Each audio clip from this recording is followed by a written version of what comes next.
ज्ञापन दिया गया। उस ज्ञापन में 300 रुपया पोस्ट का और 450 रुपया फैक्स का लगा। उसके बाद फिर हमने 5/4/2024 को मुख्यमंत्री, मुख्य सचिव, नगर विकास विभाग, लोक स्वास्थ्य अभियंत्रण विभाग, जिला समाहर्ता महोदय, अनुमंडला पदाधिकारी महोदय, कार्यपालक अभियंता महोदय और प्रखंड में भी हम लोगों ने आवेदन दिया। उसमें भी 700 रुपया 50 का खर्चा हमारा आया।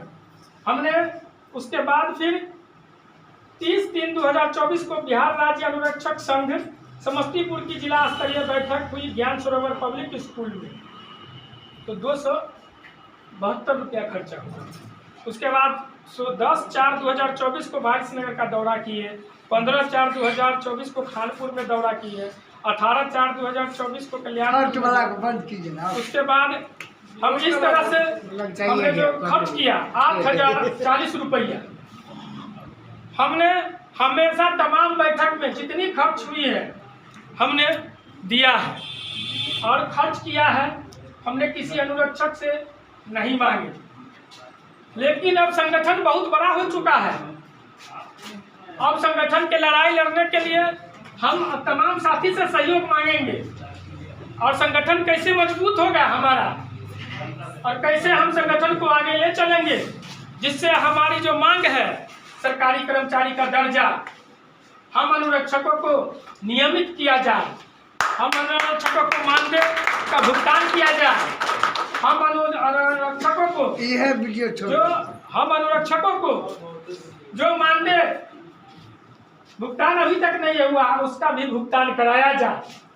अभी तक हमारे अनुरक्षक भाइयों को पंचायती राज विभाग से PhD में जो दिया गया उसका सही से सूचीबद्ध नहीं किया गया है, उसका उस रजिस्टर का, और जहाँ विभाग में जो सूचीबद्ध किया गया है नल जल पंप ऑपरेटर को, अनुरक्षक को, उसकी सूची सार्वजनिक किया जाए ताकि अनुरक्षक भाई जान सके कि हम PhD में भी अनुरक्षक है। इसीलिए लड़ाई बहुत लंबी है। हम ये भी मांग करते हैं कि हमारे जो पंप ऑपरेटर हैं बहुत जो काम करने के वक्त में उनकी देहांत हो जाती है, करंट लग के मर जाता है, उसकी भी 10 लाख रुपया मुआवजा देना का सरकार काम करे और उसके मरने वाले परिवारों को अनुकंपा के अधिकार पर पंप ऑपरेटर में नियुक्त करे और चयन करे। हम लोग ये मांग कर रहे हैं और इस मांग को लेकर के हम लोग लड़ाई लड़ेंगे।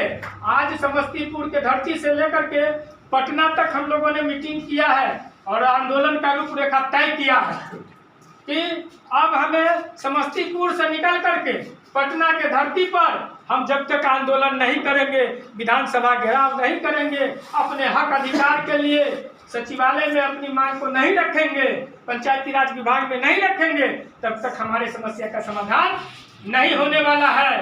क्योंकि लोग 58-50 को भूल गए हैं और 1153 को भी भूल गए हैं, जबकि जहां भी 58-50 से और 1153 से जो बहाल हुआ है, आप देख सकते हैं 1153 के बाद 58-50 जो लेटर निकला, उस लेटर के पारा 2 में साफ साफ लिखा हुआ है कि प्रत्येक वार्ड में वार्ड क्रियान्वयन समिति के द्वारा एक अनुरक्षक का चयन करना है और उसके आधार पर अनुरक्षकों को चयन किया गया। लेकिन 29-35 आने के बाद कि बात संभवतः वार्ड सदस्य अनुरक्षक होंगे, लेकिन उस 29-35 में ये कहीं जिक्र नहीं किया गया है कि 1153 जो लेटर जारी किया गया था पंचायती राज विभाग से, 58-50 लेटर जो बहाल किया गया था पंचायती राज विभाग से, अभी तक उसको रद्द नहीं किया गया है। इससे यह साबित होता है कि जो पुराने अनुरक्षक 1153 से और 58-50 से बहाल हुआ है वो बहाल चयन रहेगा, उनको रखा जाएगा। और 1153 जिस दिन लेटर जारी हुआ है उस दिन से जहां जहां अनुरक्षक वार्ड सदस्य बहाल नहीं किए हैं, चयन नहीं किए हैं, वहां वार्ड सदस्य अनुरक्षक का देखरेख करेंगे, न कि वो अनुरक्षक रहेंगे। वहां हुकूमत कर सकते हैं, उस नल जल के मीनार वो अपना अधिकार जमा सकते हैं कि हाँ ये मेरा है। लेकिन जहाँ पहले से चयन हो चुका है उस पर अनुरक्षक, उस पर वार्ड सदस्य का कोई अधिकार नहीं है। यहाँ पर हमारे जो ब्लॉक के पदाधिकारी है, बीडीओ साहब है, ये लोग बरकराते हैं। पंचायत के जो जनप्रतिनिधि हैं, मुखिया जी हैं, वो बरकराते हैं। वो भूल रहे हैं कि हम 5 साल के लिए जनप्रतिनिधि हैं।